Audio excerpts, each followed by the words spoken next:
All right, good morning, everybody, and welcome to Board of Trustees meeting, October 16th, 2020. Before we start, I'd like to stand for the Pledge of Allegiance. Pledge allegiance to the flag of the United States of America, to the republic for which it stands, one nation, under God, indivisible, with liberty and justice for all. Great, thank you, everybody. All right, so we have an exciting day today. We have a couple of promotions on our agenda, but before we get into that, we need Mr. King, if you could come up, give us some wisdom.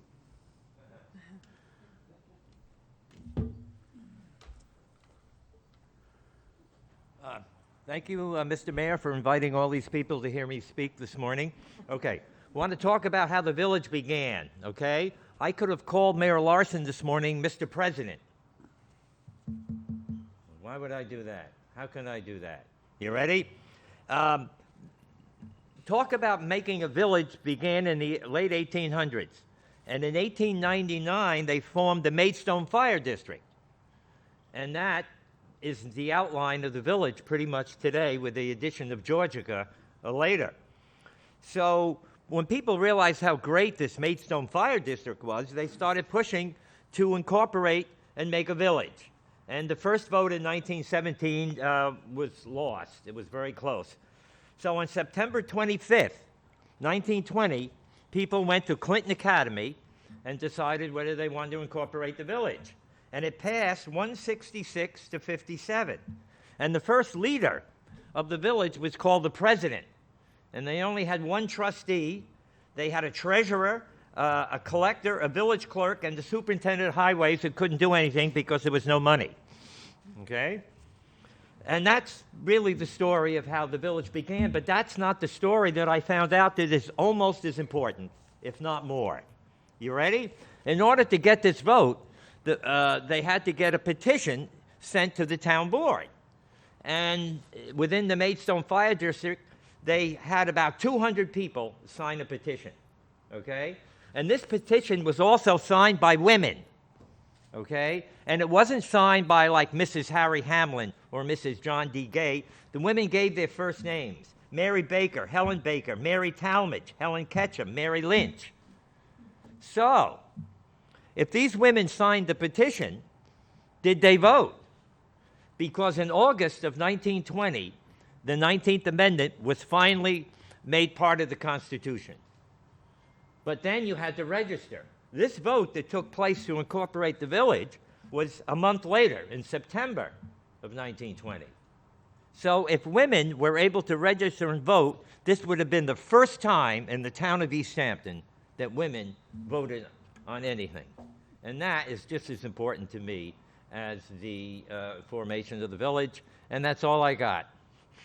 Hold on, Hugh. We were supposed to have questions for you today. Oh, I forgot. You do? I do. Okay. All right, so what landmarks in the village are named after previous mayors? There's Bannister Park, which hardly anybody knows about, which is up across from the old Getty station on Woods Lane. Bannister Park. That's the only one I think I know of. Wait a minute. Bannister, Mayor. Or dedicated, I should say, right? Dedicated, yeah. Bannister Park, no. Osborne, no. Okay, let's just go through. Baker, there's no Baker Place. There's no Osborne Place. There's no Gregory Place. There's Bannister Park. Marley, Steve Marley was the mayor, no. After Marley, there's Doug Dayton. Frederick Russell was the mayor. No, I think that's the only one I know of. How about this building? This building has a name? It's named after Kenny Westberg. It's dedicated to Kenny. I didn't know Yeah, that. there's a plaque in the front lobby. There is? Sorry. No, that's great. Let's do this. Thank you. We'll ask questions, and then you can get back to us next week. No, that's Put great. you on the spot. I didn't know. No, that's great. No, I did not know that. Thank you. I have another question. There's a little road. You know, I don't get paid as a village historian. You know that. All right, go ahead. There's a little road off of Church Street called Medway. Can you research the meaning of that? How did it got Medway named? is a river near Maidstone in England. That's why it's given that name. Oh. In fact, the symbol, where is the symbol? The symbol of the village is a lion, and then that little wave, that's the Medway River. And the lion, I think, is a symbol of Maidstone in England. See, I knew that one. Oh, well, thanks. Anybody else have a question for Yeah, you? I do. Mr. King, I didn't realize that we were going to do this. you told us to do it. No, go ahead. I'm kidding. Do you know when the Maidstone Club went from 36 holes of golf to 27? You mean? No, I don't. Because the East Course, which is the 9-hole course, used to have 18 holes, and they sold off some land, including one hole. The green was down on the beach, but I don't know when it was sold off. So Well, there's that book, right? The 50 years of the Maidstone Club that was done by Mrs. Rattray, and then Averill Geis, the former historic site director, did the second 50 years of the Maidstone Club, and that's where you find out the history of Main Beach in Mrs. Rattray's book. She really told you how the whole idea, of Main Beach started. I'm have not sure one for that's you. in the book when they sold it off. No? Okay. Hugh, I have a question for you. I'll go easy on you. No, come on. Come on. Well, you know my interest in Herrick Park, so my question is, what year did the village, it was gifted to us, Herrick Park, and if you could give us a little information about the family who gifted the park to the village. Well, Herrick Park comes from Harry Herrick. Harry Herrick was the wife of Dr. Everett Herrick, and they lived at Pudding Hill. Pudding Hill is that house. If you go down to the light and you make a right there on the left, up on the hill, that's Pudding Hill. And that's where Dr. Everett Herrick worked. I believe he was the president of the Maidstone Club at one time. He was also the arbiter of when you went into the swimming. He would go down and test the water, and nobody went in the ocean until Dr. Herrick approved. Now, his wife Harriet was a contributor to many charities out here. And her brother, James B. Ford, wound up with that property across from the present middle school, and he donated it to the Neighborhood Association around 1914, and then the Neighborhood Association eventually gave it up to the village. See, everybody thought the school owned that property back there because you know what happened in Saturdays in the fall? The football games. And the entire community was pretty much there. That was one of the greatest times in this town, is when the football games were held there. And then at halftime, you could go to Albies and Sam's and Lions and find half the crowd. No. When did the village take it over? I can't remember. I believe Doug Dayton was the mayor at the time. That might be. Yeah, no, he was yeah. I don't know the date. I have it home. I'll call you up. when I Okay. get it. There'll be part 2 to this. This is next great. time. I didn't realize you were going to ask me questions. Neither Trustee did Melendez? I didn't remember this part, but I would like to know more about the seal, the history of the seal of the village of East Hampton. Oh, right, the seal. Yeah, you don't have it here? It usually used to hang. It's on the front On of front your, of the podium. Okay, you got the lion, you got that line. I forget what the 3 dots mean, but I'll get back to you on that. The lion is a symbol of Maidstone, and the line is the Medway River that Mayor Larson asked about. But the 3 dots, I don't know what they mean. I have it someplace. There was a movement to change the name of East Hampton to Maidstone in the early 1900s. That's why you have all these Maidstones. And even during Judd Bannister's time in the 40s and the 50s, people wanted to change the name back to Maidstone again, but we never did it. So I'll find out what the 3 dots mean. Thank you. Great, Hugh, thanks. Thank you. That was terrific. Thank you. Thank you.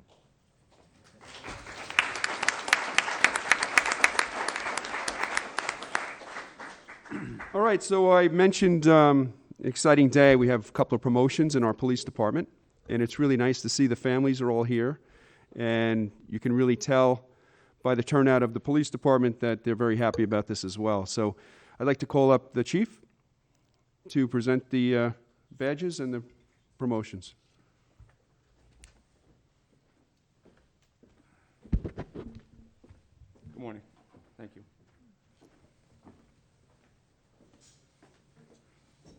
I just want to, for the record, state that you, King, just missed 3 strikes in a row on history questions. That's got to be some sort of record. First, I'd like to bring up Sergeant Jeff Erickson.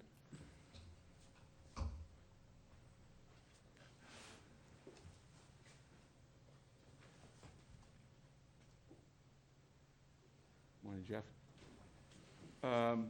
Tell you a little bit about Jeff today. Jeff has been with the police department since 1991. He graduated from the academy in 1992. He was assigned to uniform patrol.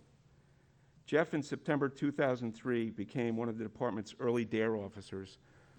Right now, we have a school resource officer program, but that morphed out of the DARE program.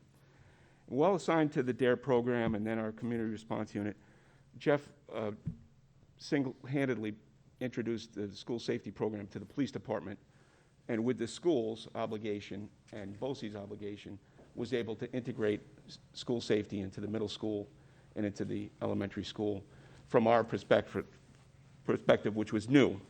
It was a completely new concept to us, and Jeff walked that program through, and that was the beginning of a long-standing relationship with safety in the school system. 2006, Jeff was promoted to police sergeant. Shortly thereafter, he was assigned to the emergency service team, which currently is in full operation. Jeff, again, was a leader in the training program that remains today in emergency services. He's brought us to a professional level along with the town Police Lieutenant Claflin. 3 departments share that team. Their training is outstanding, it is ongoing, and it's constant. And Jeff has been the leader of that push to maintain that high level of training. Later on in his career, Jeff has been commended by the Board of Trustees. He's the recipient of several Chief Recognition Awards, and he has been awarded the Excellent Police Duty Award for the department. Jeff is going to receive substantial administrative support as he moves forward in his new job. We're happy to have him on the team, and he's going to do very well. Jeff? Thank you, Chief. Congratulations.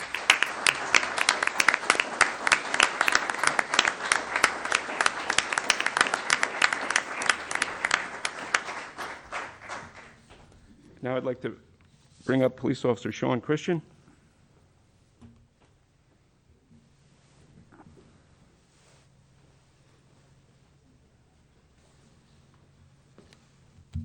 Morning, Sean. Sean was hired by the village in 2003. He came to the police, village police from the Suffolk County Park Ranger, now the Park Police, as they're known. He's been a uniformed patrol officer during his entire career. Sean is what I consider, and I think you'll see from his peers, what we consider one of the backbone officers of the department. I spoke to Sean the other day, and I let him know, as I've said to several other people, when Sean is working and it's a night shift, it's one of the nights that I sleep very well. I don't have a lot of worries when Sean shows up for work. He's consistent, and he's a leader by nature. Sean's professional demeanor, reliability, consistency in his work ethic has earned him the respect of his peers and the department leadership, as you now know. It's particularly fitting that Sean is receiving this promotion at this time, as in 2019, Sean, along with several other officers, was recognized for saving the life of a local East Hampton citizen using CPR and a defibrillator, and that woman is alive today in town and is working and is doing well thanks to his efforts and the efforts of several others. In January 2020, Sean was this department's Kiwanis Club Police Officer of the Year Award, and we're very proud of him. He's going to do very well as a police supervisor, and Sean, congratulations.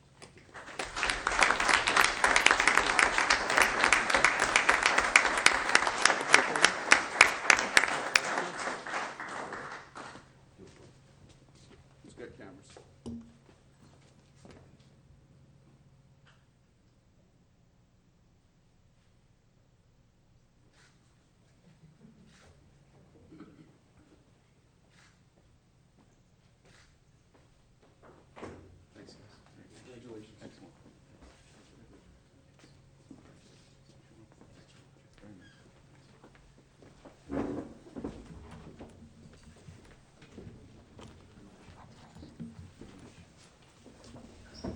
Thanks and congratulations to those officers, Lieutenant Jeff Erickson and Sergeant Sean Christian, and thanks Chief Tracy for that. It's wonderful, and thank you all the families. I know it's not the easiest profession to be married into or significant other. It's a very hard profession, and I thank you all. Very proud of you guys.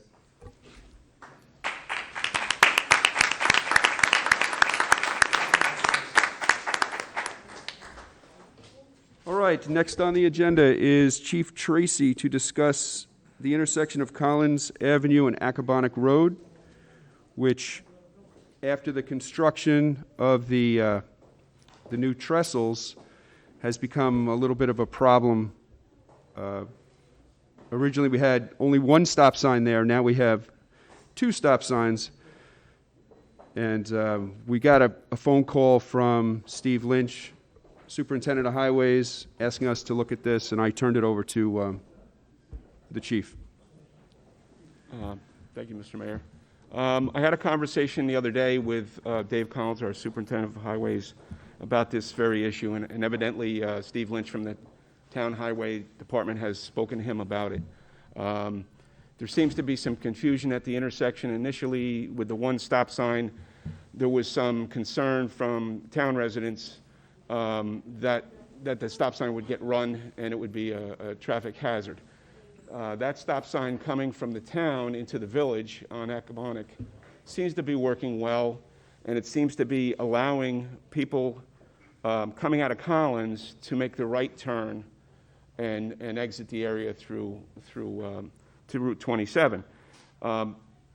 Now there is a yield arrow or yield marking in the roadway in the turning lane which we put in. The turning lane was well thought out.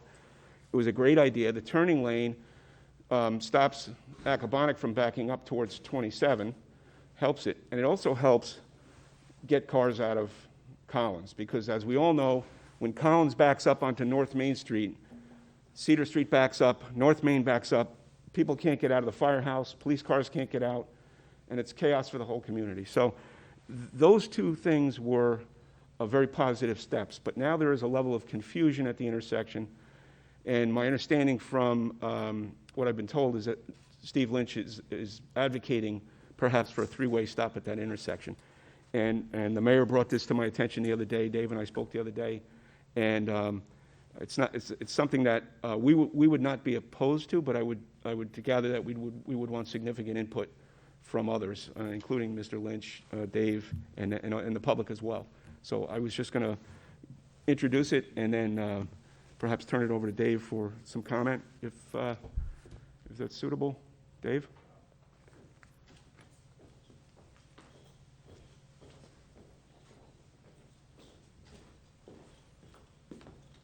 Morning, ladies and gentlemen. I had a conversation as well with Steve Lynch about this a while back, and Chief Tracy.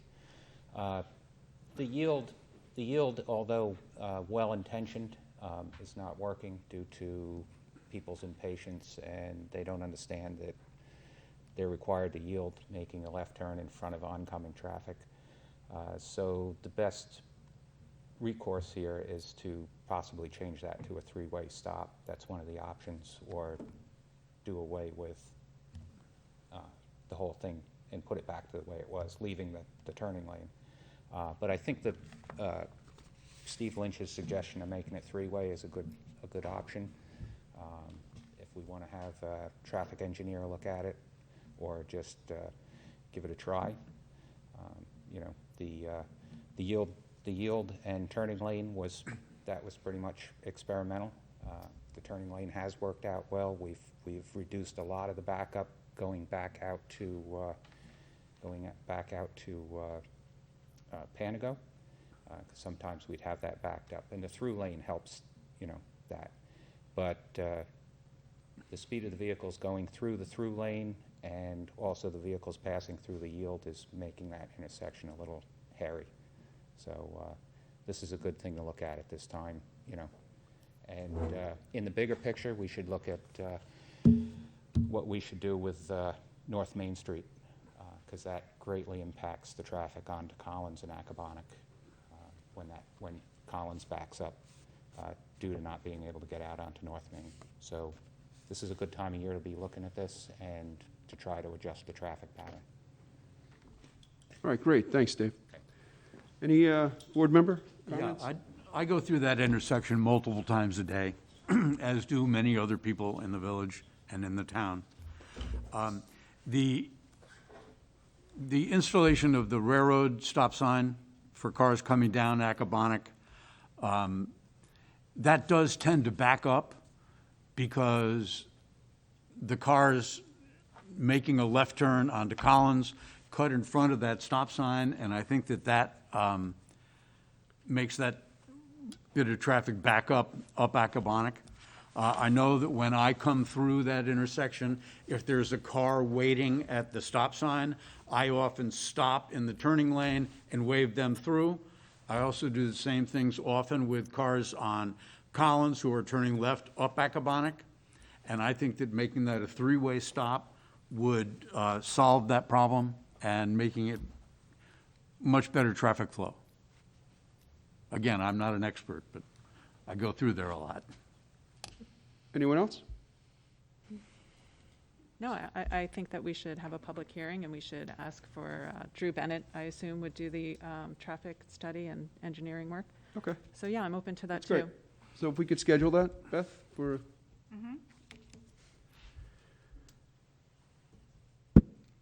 All right, great. So now we're into public comment. Is there anybody who would like to address us before we get into the rest of the meeting? Okay. All right, June. Number 1, set regular monthly meeting date of the Board of Trustees for the third Friday and work sessions to be held the first Thursday of each month at 11 a.m. to be held at the Emergency Services Building, 1 Cedar Street. So moved. Second. All in favor? Aye. Aye. Passed and carried. 2, accept Stuyvesant Wainwright's resignation from the Design Review Board effective October 15th, 2020. So move. Second. All in favor? Aye. Passed and carried. I would also like to thank Stivey for his service to the board, the DRB. Number 3, appoint James McMullen as a member of the Zoning Board of Appeals with a term to expire July 7th, 2025. Make a motion to accept. Second. All in favor? Aye. Passed and carried. Number 4, appoint Andrew Barris as an alternate member of the Zoning Board of Appeals with a term to expire July 7th, 2025. Make a motion to accept. Second. All in favor? Aye. Passed and carried. Number 5, reappoint John Tarbett as a member of the Planning Board with a term to expire July 7th, 2025. So moved. Second. All in favor? Aye. Passed and carried. And John's here today with us, so I just wanted to thank him for his service and his continued agreement to serve. Thank you, John. 6, reappoint Kristen Corwin as a member of the Design Review Board with a term to expire July 7th, 2022. So move. Second. All in favor? Aye. Aye. Passed and carried. Number 7, appoint Elizabeth Ann Duffy and Amy Deline as members of the Design Review Board with terms to expire July 7th, 2022. Make a motion to accept.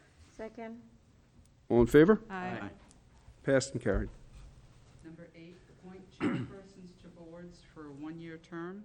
John McGurk III, Zoning Board of Appeals Chairperson. James McMullen, Zoning Board of Appeals Vice Chairperson.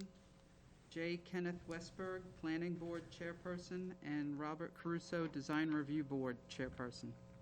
So move. Second. All in favor? Aye. Opposed?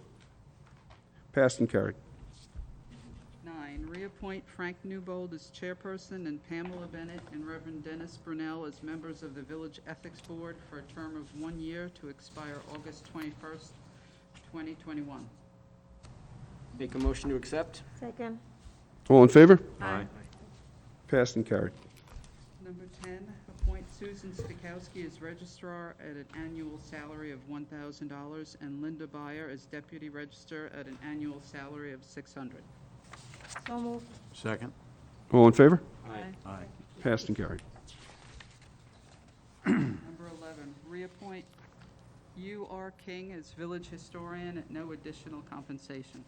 So moved. Second? Thanks, Hugh. All in favor? Aye. Passed and carried. Number 12, approve committees, official depositories, and official newspapers as follows. Official newspaper, East Hampton Star. Official depositories, Bridgehampton National Bank, Chase Bank, MBIA, Wells Fargo. Emergency Services Officers, Lisa Shard, Chief of the Ambulance Association, Ann Grabowski, Assistant Chief, Teresa Lawler, Captain, Olga Arya, Lieutenant, Laura Van Binsbergen, Treasurer, Andrew Hart, Secretary, Jerry Terza Jr., Chief of the Fire Department, Dwayne Forrester, First Assistant Chief, Brian Stannis, Second Assistant Chief. Board of Trustees Committees, Jerry Larson, Mayor, Police Department and Dispatch, Chris Minardi, Deputy Mayor, Beaches, Sandra Melendez, Department of Public Works, Arthur Graham, Museums and Fire Department, Rose Brown, Ambulance. Planning and Zoning Committee, Chris Minardi, Chairperson, Billy Hayjack, Ken Cullum, Beth Baldwin, Robert Hefner, John McGurk III, Ken Westberg, Robert Caruso, John Pizzo, Andrew Goldstein, and Augusta Folks. Have a motion. Second? All in favor? Aye. Passed and carried. Number 13, approve claim vouchers for the month of October. So moved. Second. All in favor? Aye. Passed and carried. Number 14, approve promotion of Sergeant Jeffrey Erickson to lieutenant at an annual salary of $175,407.11, effective October 16th, 2020. So moved. Second. All in favor? Aye. Opposed? I oppose. I'm opposing this only on the basis of the village has a procedure for which promotions are made. I think that both Lieutenant Erickson and Sergeant Christian are exceptional police officers and probably well deserving of the promotions. But normally, when we do a promotion in the village, it is discussed in executive session beforehand, and then the board is fully informed, okay? I know the mayor wanted to make these promotions right away, as is his right, but I think that we really should always follow the proper procedures. And the same goes on the next item as well. Okay. So Thank I you don't for your, have to say it twice. thank you for your comments. So just to recap, we have 4 yeses, 1 no. Passed and carried. Number 15, approve promotion of police officer Sean Christian to sergeant at an annual salary of $158,024.43. So moved. Second. Effective October 16th, 2020. Sorry, June. All in favor? Aye. Aye. Opposed? I oppose on the same basis. It's nothing against the guys. It's just a vote on the procedure. Thank you. Passed and carried. Number 16, approve warrants number 11, number 13, and number 14 of the general fund, number 10 of the trust fund, number 12 of the LoSAP, and number 15 of the capital. So moved. Second. All in favor? Aye. Passed and carried. Number 17, approve departmental reports. So moved. Second? All in favor? Aye. Passed and carried. Number 18, approve minutes for August 21st, 2020 trustee meeting. So moved. Second. All in favor? Aye. Aye. Passed and carried. Number 19, adopt resolution number 61-2020, hereby adopting the retention and disposal schedule for New York Local Government Records, LGS-1. So moved. Moved. Second. All in favor? Aye. Passed and carried. Number 20, adopt resolution number 62-2020, hereby increasing the fees for the 2021 beach season. Non-resident permits, $500. Daily parking at Main Beach and 2 Mile Hollow Beach, $50 per vehicle. Replacement fee for lost permits, resident $25, non-resident $250, inn and hotels $500. All right, I'd like to just make some comments about this for the public. We are raising this $100. We are not increasing the number of permits. And meeting with the staff that's been involved in issuing these permits, including Becky Hansen, this was their recommendation on replacement fees and such. I'm going to just turn this over to Deputy Mayor for a second. He's going to fill you in about some enhancements we're going to have at the beaches this summer. So this money will come in handy for us to implement these things. Okay, so, we do or have increased this beach permit fee over the years. So I believe this is a timely increase, first of all. Second of all, the mission and the future towards trying to implement a strategy to make the beaches cleaner and safer, it does cost some money. We do not want to take resources away from other departments. In the past month, I've definitely been exposed to every department is in the need of more resources. So I think the beach is a very unique area which can capitalize on trying to get to the needs of what the beach, which the beach requires. Again, this year we kept the beaches open longer. That wasn't for free, but it was necessary, and I think it was well worth it. Where there was some timely rescues, and it was a lot safer for the residents and non-residents. So I'm all in favor of increasing these fees, and again, residents will not bear any of the weight of this increase. It only is non-residents and replacement stickers, so on and so forth. So. Perfect, thanks. All right, so we'll have the vote now. Can I get a motion? So move. Second. All in favor? Aye. Passed and carried. Number 21, approve the 5-year lease purchase agreement of a Ravo 5 I-Series street sweeper pursuant to Sourcewell contract number KPN 2015-01-03 at the annual cost of $58,614. So move. Second. All in favor? Aye. Passed and carried. Number 22, accept the resignation of part-time paramedic Michelle Feely effective October 1st, 2020, as per memo from Chief Tracy. So moved. Second. All in favor? Aye. Passed and carried. Number 23, employ Benjamin Dahl, Miranda Schultz, Olivia Michelson, and William Hamilton as per diem paramedics at the hourly rate of $28, effective immediately as per memo from Chief Tracy dated September 30th, 2020. So move. Second. All in favor? Aye. Passed and carried. Number 24, adopt resolution number 63, 2020, to amend the 2019-2020 budget to increase estimated revenue and appropriations for funding costs, $272,598.70 related to the Village Hall renovation project, whereby funding is to be provided by the Capital Reserve Fund, as per Resolution 28-2019. So move. Second. All in favor? Aye. Aye. Passed and carried. Number 25, notice for a public hearing on November 20th, 2020 at 11 a.m. at the Emergency Services Building, 1 Cedar Street, East Hampton, New York, or video conferencing if necessary, for introductory number 5-2020, a local law to amend the Village Code Chapter 267-4, Vehicle and Traffic. So moved. Second. All in favor? Aye. Passed and carried.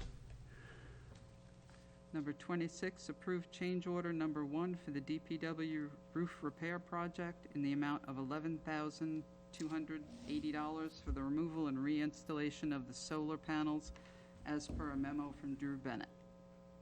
So move. Second. All in favor? Aye. Aye. Passed and carried. Number 27, deem surplus and approve the disposal of office furniture from Village Hall, ID tag number 191. So move. Second. All in favor? Aye. Passed and carried. Number 28, approved change in status for Fire Department member Jamalia Hayes to inactive exempt effective October 12th, 2020. So move. Second. All in favor? Aye. Passed and carried. And congratulations to the ex-chief for his years of service.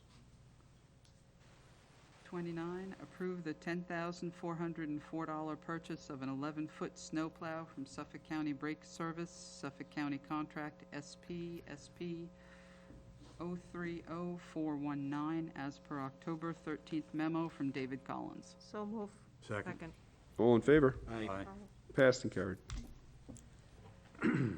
Number 30, approve the $27,235.40 purchase of a new Swenson stainless steel salt spreader, Sourcewell Contract 080818-SWS, as per October 12th memo from David Collins. So moved. All in favor? Aye. Passed and carried. 31, adopt resolution number 64 -2020.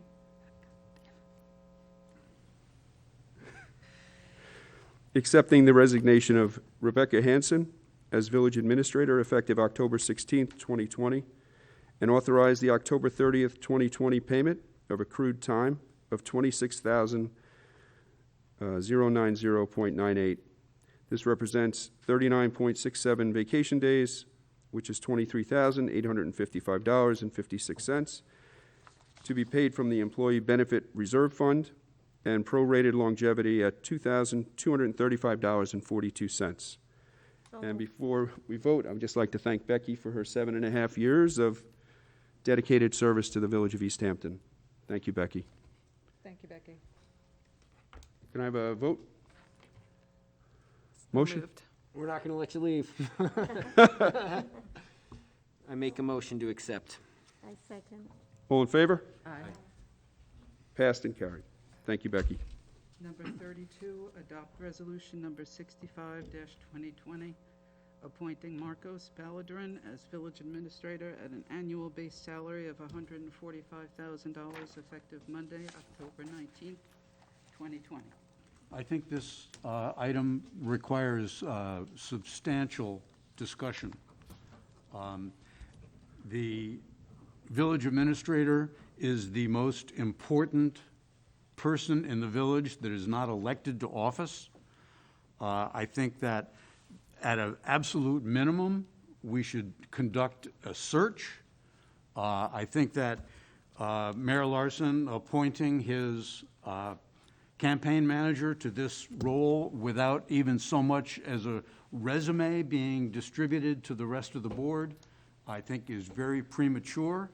I know that there are individuals in the area with experience as a village administrator, and I think that we at least ought to reach out to people to see if anyone else is interested in this position who may have more qualifications than Mr. Baladron.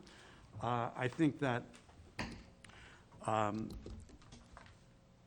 this is certainly something that we ought to have in executive session, and I think that we need to discuss this. I think this is just incredibly premature to replace somebody like Becky Hanson with the Newtown Party campaign manager. It sounds like patronage.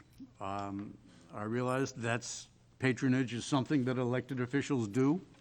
I don't think it has much of a place here in our village. And I think that we ought to conduct an actual search for this position rather than just awarding it to Mr. Baladron. I know that in 2013, when we were going through when the village, I wasn't involved at the time, in the search for Becky Hanson, I know that Chris Minardi had interviewed for that job, so Chris is intimately aware of the process that happened last time. And I think that for such an important position, we really need to get it right. And without having a search and discussing it, I don't think that we're getting there. Marcos may be the guy that we choose after that whole search. I'm not saying he's not. He seems to be a pretty, good guy. But, for somebody with absolutely zero municipal experience to be put into this most important job at this time, I think is just incredibly premature. Any other comments? I would just like to say something as well. This unfolded very quickly. On Wednesday evening, we learned of Becky Hansen's resignation by email. And Tiger is correct. The village administrator is one of the most important positions within the village. And Becky, you have extensive knowledge about municipal law, budgeting, processes, procedures, and so forth. And that has been very useful to us.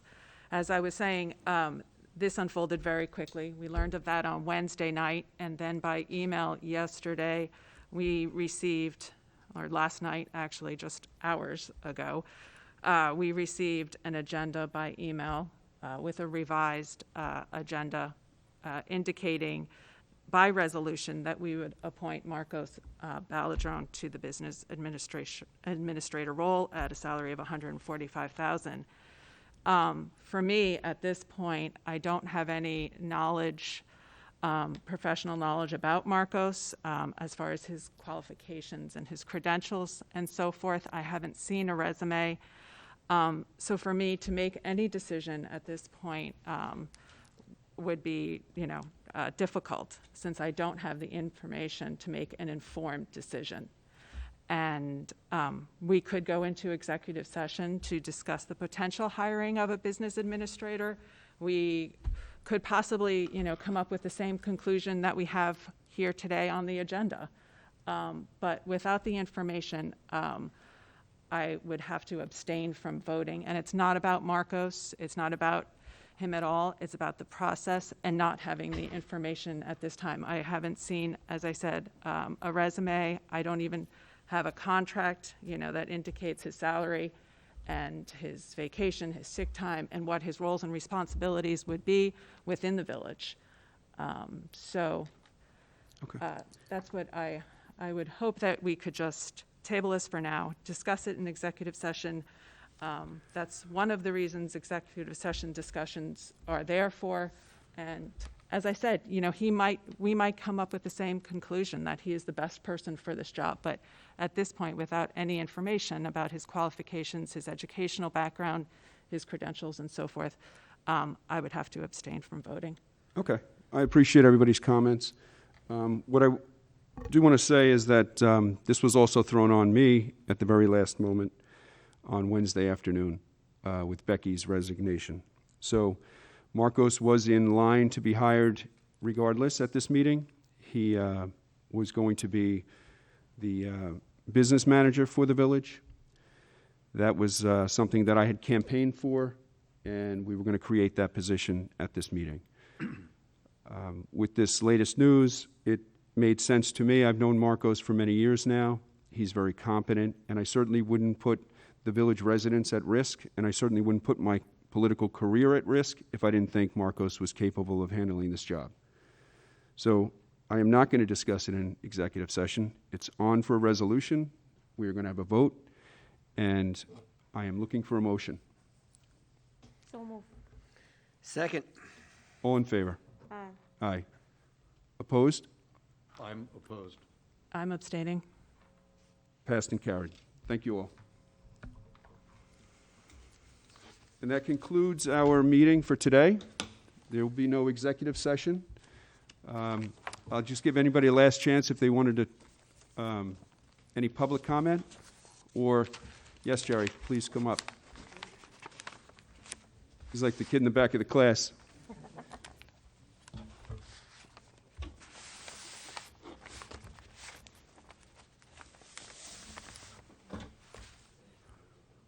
A little nervous about this. I know, what's in there? It's a bomb. Your Honor, members of the board, as Professor King has left, there's no one else to give a history lesson, so I've got to take it upon myself, Becky. Some of you may remember that there were some cedar trees back behind Village Hall at one point in time. many years ago. Partnerships is what village government's all about, and that premise has been reinforced upon me by Becky over the years. So through my partnership with the police department, I realized that there was an accident that may or may not have occurred in the parking lot there one morning. And it was not after a fire department dinner, I hope. And through my partnership with my friends at the DPW, there had been a casualty, apparently, one of those cedar trees. So there's no cedar trees there anymore. The parking lot's been redone in a much nicer state. But the fire department was able to, through these partnerships, accomplish quite a bit, thanks to you. And I do have a little something for you I'm going to hand off to you as I can now. And mind you, this was all done at a time when you told me no for something. So I remember I won't these be able to thi- pinpoint what time that was. There was because a lot of, of what, them. time in the morning or a time when I was told no. But Becky, on behalf of the members of the fire department, I want to thank you very much for everything that you've done for us over the years. My last 6 years in office as a chief officer, my last 2.5 as the chief engineer, you have been absolutely amazing to deal with. I could go on for hours, but you've been more than a boss. You've become a mentor and a friend. And I want to thank you very much on behalf of my membership. We wish you the best of luck in your future endeavors, and this is yours. Nicely done, Jerry. Thank you.